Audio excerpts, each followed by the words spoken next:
Hello friends, welcome to our channel. இன்றைக்கி வீடியோவில் என்ன பார்க்க போகிறோம் அப்படின்னா, நம்ம வீட்டில் இருக்கக்கூடிய பெண் குழந்தைகளாக இருந்தாலும் சரி, ஆண் குழந்தைகளாக இருந்தாலும் சரி, அவர்களுக்கான சேமிப்பு அப்படிங்கிறத நம்ம எதில் பண்ணலாம் அப்படின்னு சொல்லிட்டு நிறைய பேர் யோசிச்சுட்ருக்கோம். அப்படி இருக்கிற பட்சத்தில் இந்த வீடியோவில் நான் சொல்லியிருக்கிற ஒரு 2 விதமான சேமிப்புகளை கண்டிப்பாக நம்ம செய்தோம் அப்படின்னா, அவங்களுடைய ஹையர் எஜுகேஷனுக்காக இருந்தாலும் சரி, அல்லது அவங்களுடைய வேறு படிப்பு செலவுக்கும் ரொம்பவும் ஹெல்ப் பண்ணக்கூடிய ஒரு சேமிப்பு திட்டம் தான். அது என்ன சேமிப்பு திட்டம், அதை எப்படி ஸ்டார்ட் பண்ணலாம், எங்கே ஸ்டார்ட் பண்ணலாம், எவ்வளவுக்கு இருந்தால் நம்மளால் ஸ்டார்ட் பண்ண முடியும் அப்படிங்கிற எல்லா தகவலும் இந்த வீடியோ மூலமாக உங்களோட ஷேர் பண்ணிக்கலான்னு இருக்கேன். தொடர்ந்து வீடியோவை பாருங்கள். வீடியோ பிடிச்சிருக்கு அப்படின்னா லைக் பண்ணி சப்போர்ட் பண்ணுங்கள் அப்படின்னு கேட்டுக்கிறேன். வாங்க வீடியோக்குள்ளே போவோம். நான் முதல்ல சொன்ன மாதிரி உங்கள் வீட்டில் பெண் குழந்தைகள் இருந்தாலும் சரி, ஆண் குழந்தைகள் இருந்தாலும் சரி, கண்டிப்பாக இந்த 2 சேமிப்புகளும் தவறாமல் செய்திருங்க அப்படின்னு சொல்லிட்டு நான் கேட்டுக்கிறேன்.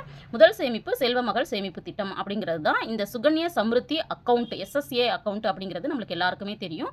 இது வந்து நம்மளுடைய வீட்டில் இருக்கக்கூடிய 10 வயதுக்கு உட்பட்ட குழந்தைகளுக்கு தான் ஸ்டார்ட் பண்ண முடியும். 10 வயதை தாண்டிடுச்சு அப்படின்னா கண்டிப்பாக ஸ்டார்ட் பண்ணுறதுக்கான வாய்ப்புகள் இல்லை. இந்த சேமிப்பு திட்டத்தை நம்ம எங்கே ஸ்டார்ட் பண்ணலாம் அப்படின்னு பார்த்தீங்கன்னா, உங்களுடைய அருகில் இருக்கக்கூடிய போஸ்ட் ஆஃபீஸ்லேயும் பண்ணலாம், பேங்க்லேயும் பண்ணலாம்.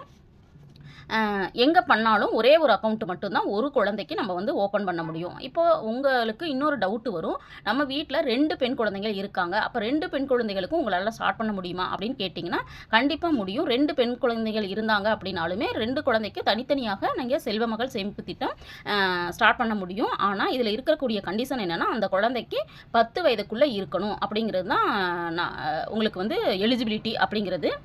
இந்த மாதிரி ஸ்டார்ட் பண்ணுறதுக்கு என்னென்ன டாக்குமெண்ட்லாம் தேவைப்படுது அப்படின்னு பார்த்தீங்கன்னா, கணக்கு துவங்குறதுக்கு குறைந்தபட்சம் ரூ. 250 மட்டுமே இருந்தால் போதுமானதாக இருக்கும். 10 வயதுக்கு உட்பட்ட பெண் குழந்தைகளாக இருந்தாங்கன்னா அவங்களுடைய பெற்றோர் அல்லது பாதுகாவலர் பேரில் என்ன பண்ணலாம்னா புது அக்கௌண்ட்டு நம்ம ஓப்பன் பண்ணிக்க முடியும். ஒரு நிதியாண்டில், அதாவது நிதியாண்டு அப்படின்னா ஏப்ரல்லேருந்து மார்ச் வரைக்கும் 12 மாதத்தில் குறைந்தபட்சம் ஒரு ரூ. 250 கட்டினாலே இது போதுமானது. இதில் இருக்கக்கூடிய சிறப்பம்சங்கள் அப்படின்னு நம்ம சொல்கிறது என்னென்னா, மாதம் நம்ம கட்டணும் அப்படிங்கிற அவசியம் கிடையாது. உங்கள் கையில் எப்போ பணம் இருக்கோ அப்போ மட்டும் நீங்கள் கட்டினா போதுமானது. இதுவே நம்மளுக்கு பெரிய ரிலாக்ஸேஷன் அப்படின்னே நம்ம சொல்லலாம். ஏன்னா நம்ம கையில் எல்லா மாதமும் தொடர்ந்து பணம் இருக்காது. சில சமயங்களில் நம்ம கையில் ஒரு ரூ. 1000 இருக்கும், சில மாதங்களில் கையில் பணமே இருக்காது. அப்படி இருக்கிற பட்சத்தில் உங்கள் கையில் எப்போ பணம் இருக்கோ அப்போ மட்டும் நம்ம கட்டுறதுக்கான வாய்ப்புகள் வந்து இந்த சேமிப்பு திட்டத்தில் இருக்குது. இதில் பார்த்தீங்கன்னா, ஒரு பெண் குழந்தைக்கான அக்கௌண்ட்டில் ஒரு வருஷத்தில் நீங்கள் ₹1,50,000 வரைக்கும் என்ன பண்ணிக்கலாம் அப்படின்னா டெபாசிட் பண்ணிக்கலாம். 50 மடங்குகளாக பண்ணலாம் அப்படின்னு சொல்கிறாங்க. அதாவது ₹50, ₹100, ₹150, ₹200, ₹250 அந்த மாதிரி நம்ம கட்ட முடியும் அப்படின்னு. இது எவ்வளோ நாளைக்கு கட்டணும் அப்படின்னு சொல்லிட்டு நம்மளுக்கு கேள்விகள் இருக்கும் இல்லையா? குறைந்தபட்சமாக 15 வருடங்கள் நம்ம கட்டணும். அதனால தான் நான் முதல்ல ஸ்டார்ட் பண்ணும்போதே சொன்னேன், பெண் குழந்தையுடைய ஹையர் எஜுகேஷனுக்கு இது ரொம்பவும் சப்போர்ட் பண்ணும் அப்படின்னு சொல்லிட்டு.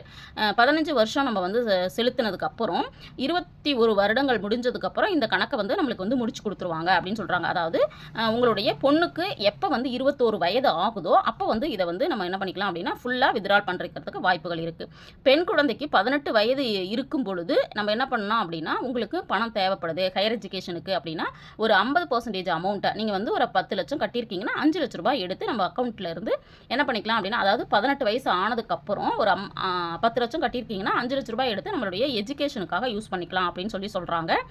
உயர்கல்விக்காக நம்ம பயன்படுத்திக்கலாம். 21 வருடங்கள் முடியும் முன்பே 18 வருடங்கள் கடந்த பெண்ணுக்கு திருமணம் அப்படின்னு சொல்லி நம்ம வந்து விருப்பப்படுறாங்க அப்படின்னா, அப்போ நம்ம என்ன பண்ணலாம் அப்படின்னா, அந்த வட்டியிலேருந்து எந்த ஒரு ரிடக்ஷனும் கொடுக்காம என்ன பண்ணுவாங்கன்னா, முழு வட்டி தொகையோடு நம்மளுக்கு என்ன பண்ணுவாங்கன்னா வித்ட்ரால் பண்ணுறதுக்கான வாய்ப்புகள் கொடுக்குறாங்க. அதாவது 21 வயது ஆனதுக்கப்புறம் நம்ம வந்து முழுமையாக நம்ம வந்து வித்ட்ரால் பண்ணலாம். சப்போஸ் நம்ம 21 வயதுக்கு முன்னாடியே 18 வயசு முடிஞ்சிருச்சு, அந்த குழந்தைக்கு வந்து பெண் குழந்தைக்கு திருமணம் செய்ய போகிறீங்க அப்படின்னா, திருமண பத்திரிகையை காமிச்சு என்னுடைய குழந்தைக்கு நாங்கள் வந்து திருமணம் செய்ய இருக்கிறோம் அப்படின்னு சொல்லிட்டு எவிடன்ஸ் காமிச்சு நம்ம வந்து என்ன முழு தொகையும் நம்ம வந்து வித்ட்ரால் பண்ணுறதுக்கான ஆப்ஷன்ஸ் இருக்குது அப்படிங்கிறத அவங்க வந்து சொல்கிறாங்க. இந்த வட்டி இல்லாமே கொடுக்கலாம். அது இல்லாமல் இது வந்து செக்ஷன் 80C அப்படிங்கிறதுல வரி விலக்கும் வந்து உண்டு அப்படிங்கிறத நம்ம வந்து இதில் காமிச்சிக்கலாம் அப்படின்னு வந்து சொல்கிறாங்க. இப்போ இதை கணக்கை தொடங்குறதுக்கு என்னென்ன ஆவணங்கள் தேவைப்படும் அப்படின்னு பார்த்தீங்கன்னா, காப்பாளர், அதாவது பெற்றோருடைய ஆதார் அட்டை, பெண் குழந்தையோட பர்த் சர்டிஃபிகேட்டு, காப்பாளரோட 2 பாஸ்போர்ட் சைஸ் ஃபோட்டோ அவ்வளோதான். இது இருந்துச்சு அப்படின்னா நம்ம என்ன பண்ணிடலாம்னா இந்த செல்வ மகள் சேமிப்பு திட்டம் அப்படிங்கிறத நம்ம வந்து பெண் குழந்தைகளுக்கு கண்டிப்பாக ஸ்டார்ட் பண்ண முடியும். இதில் வந்து நம்மளுடைய வட்டி தொகை அப்படிங்கிறத அவங்க மென்ஷன் பண்ணாமல் இருக்காங்க. ஆனால் வட்டி தொகை அப்படிங்கிறது பாருங்கள், இந்திய அரசாங்கத்தின் அங்கீகரிக்கப்பட்ட திட்டம். இதுக்கு வந்து 8% வந்து நம்மளுக்கு வந்து கொடுத்துட்ருக்காங்க. இருக்கிற சேமிப்பு திட்டங்கள்லேயே அதிகமான வட்டி கொடுக்குறது பார்த்திங்கன்னா இது வந்து 8%. இது வந்து குறைந்தபட்ச சேமிப்பு வருடத்திற்கு ஒரு 1000 ரூபாய் இருந்தால் போதும். அதிகபட்சம் 1,50,000. ஒரே குடும்பத்தில் 2 பெண் குழந்தைகள் இருந்தாலும் கணக்கு தொடங்க முடியும். கணக்கின் அதிகபட்ச வைப்பு காலம் 14 ஆண்டுகள் அப்படிங்கிறது தான். இப்போது இதில் வட்டி தொகை அப்படிங்கிறது கூடுதலாக இருக்குது. இதில் இன்னும் கூடுதலான தகவல் என்ன அப்படின்னா, இப்போ வந்து நீங்கள் ஒரு 10,000 ரூபாய் சேமிச்சிருக்கீங்க, 2,000 ரூபாய் உங்களுக்கு வட்டி வந்திருக்குன்னா 12,000 இருக்கும் இல்லைங்களா? அந்த 12,000த்துக்கும் கூட்டு வட்டி அப்படின்னு சொல்லுவாங்க. அதாவது நம்மளுக்கு கிடைச்சிருக்கக்கூடிய வட்டிக்கும் வட்டி தரக்கூடிய ஒரு சிறப்பான ஒரு சேமிப்பு திட்டம். இதுவரைக்கும் உங்கள் வீட்டில் இருக்கக்கூடியவங்களோ உங்களுக்கு தெரிஞ்சவங்க வீட்டில் இருக்கக்கூடிய பெண் குழந்தைகளுக்கு நீங்கள் செல்வ மகள் சேமிப்பு திட்டம் ஸ்டார்ட் பண்ணலாம் அப்படின்னா கண்டிப்பாக ஸ்டார்ட் பண்ணுறதுக்கான முயற்சிகளை எடுக்கணும் அப்படின்னு சொல்லி கேட்டுக்கிறேன். அடுத்தது பார்த்தீங்க அப்படின்னா இதே மாதிரி பெண் குழந்தைகள் மாதிரியே ஆண் குழந்தைகளுக்கும் ஒரு சேமிப்பு திட்டம் இருக்குது. அந்த சேமிப்பு திட்டத்துக்கு பேர் பொன்மகன் வைப்பு நிதி, அதாவது பிபிஎஃப் அக்கௌண்ட் அப்படின்னு சொல்கிறது தான். இந்த இதோட அக்கௌண்ட்டோட டீட்டெயில்ஸ் என்ன அப்படின்னு பார்த்தீங்கன்னா, 18 வயதுக்கு உட்பட்ட குழந்தைகள் காப்பாளர் மூலம் கணக்கு துவங்கலாம். இது பெண் குழந்தைகளுக்கு தான் 10 வயசு ஆயிருக்கணும். ஆனால் இந்த ஆண் குழந்தைகளுக்கு 18 வயசுக்குள்ளே இருக்கிற எல்லா ஆண் குழந்தைகளுக்கும் இந்த அக்கௌண்ட்டை வந்து ஓப்பன் பண்ண முடியும். அதுக்கப்புறம் பார்த்தீங்க அப்படின்னா 18 வயசுக்குள்ளே இருக்காங்க அப்படின்னா நம்ம வந்து கார்டியன் வச்சு ஓப்பன் பண்ணிக்கலாம். 18 வயசை தாண்டிட்டாங்க அப்படின்னா அவங்களுக்கு வயது வரம்பு கிடையாது.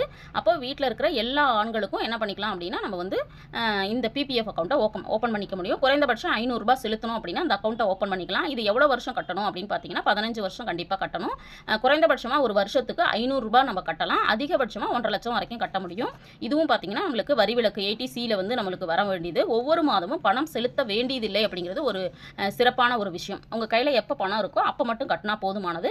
மாதம் கழுத்த தேவையில்லை அப்படிங்கிறது. கணக்கு துவங்கியது 3வது நிதியாண்டில் கடன் வசதி வந்து, அதாவது 3 வருஷம் நீங்கள் கட்டி முடிச்சிட்டிங்க, ஏதாவது உங்களுக்கு பணம் தேவைப்படுது அப்படின்னா நீங்கள் இதில் லோன் எடுக்கிறதுக்கான ஆப்ஷன்ஸ் வந்து கொடுத்துருக்குறாங்க.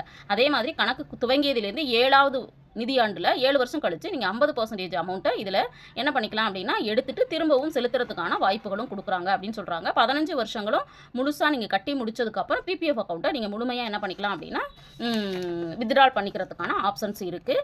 இதோடைய வட்டி தொகை அப்படிங்கிறது இப்போதைக்கு 7.1% அப்படின்னு சொல்லிட்டு இருக்குது.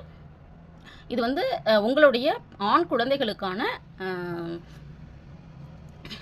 ஹையர் எஜுகேஷனுக்கு கண்டிப்பாக இது ஒரு நல்ல ஒரு சப்போர்ட்டிவாக இருக்கக்கூடிய ஒரு சேமிப்பு திட்டம் தான். அதனால் உங்கள் வீட்டில் பெண் குழந்தைகள் ஆண் குழந்தைகள் இருக்காங்க அப்படின்னா அவங்களுடைய கல்விக்காக அப்படின்னு சொல்லிட்டு குறைந்தபட்சமாக அவங்க சொல்கிறது 500 ரூபாய். கண்டிப்பாக 500 ரூபாய் எல்லாராலையும் சேமிக்க முடியும் ஒரு மாதத்தில்.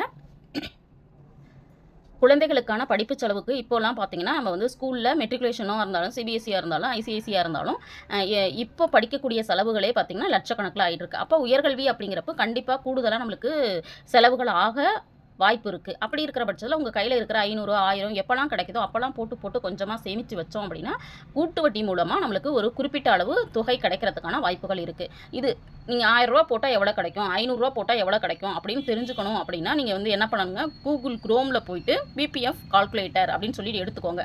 எடுத்துகிட்டு அதில் நீங்கள் வருஷம் எவ்வளோ அமௌண்ட்டு போடுறீங்க, அதாவது மாதம் எவ்வளோ உங்களால் போட முடியுமோ அந்த அமௌண்ட்டை போட்டு கால்குலேட் பண்ணி பார்த்தீங்கன்னா உங்களுக்கு குறிப்பிட்ட அளவு அமௌண்ட்டு எவ்வளோ வரும் அப்படிங்கிறத நீங்கள் தெரிஞ்சுக்க முடியும். இதை தெரிஞ்சுக்கிட்டு அதுக்கு தகுந்த மாதிரி உங்களுடைய வருமானத்துக்கு தகுந்த மாதிரி இந்த மாதிரியான ஒரு சேமிப்பை நம்ம வீட்டு குழந்தைகளுக்காக நம்ம சேமிக்கிறது ரொம்ப சிறப்பான ஒரு விஷயமா இருக்கும் அப்படிங்கிறத நான் இந்த இடத்துல தெரிவிச்சுக்கிறேன். நம்ம வீட்லேயும் பார்த்தீங்க அப்படின்னா எங்கள் வீட்டில் பாருங்கள், என் பொண்ணுக்கும் எஸ்எஸ்ஏ போட்டிருக்கேன், என் பையனுக்கு பார்த்தீங்க அப்படின்னா பிபிஎஃப் வந்து போட்டிருக்கேன். இந்த மாதிரி நீங்களுமே உங்கள் வீட்டில் இருக்கக்கூடிய குழந்தைகளுக்கு கல்விக்காக சேமிக்கணும் அப்படின்னா ஒரு பெஸ்ட்டு சேவிங் மெத்தட் பார்த்திங்கன்னா இந்த எஸ்எஸ்ஏ அப்படிங்கிறதும் பிபிஎஃப் அப்படிங்கிறதும் கண்டிப்பாக நீங்களும் இந்த மாதிரியான ஒரு சேமிப்புகளை செய்யணும் அப்படின்னு சொல்லிட்டு கேட்டுக்கிறேன். இந்த வீடியோ உங்களுக்கு யூஸ்ஃபுல்லாக இருந்திருக்கும் அப்படின்னு நினைக்கிறேன். வீடியோ பிடிச்சிருந்தா லைக் பண்ணுங்கள், ஷேர் பண்ணுங்கள், கமெண்ட் பண்ணுங்கள். மறக்காமல் நம்ம சேனலை சப்ஸ்கிரைப் பண்ணி வச்சுட்டு பாருங்கள். தேங்க்ஸ் ஃபார் வாட்சிங்.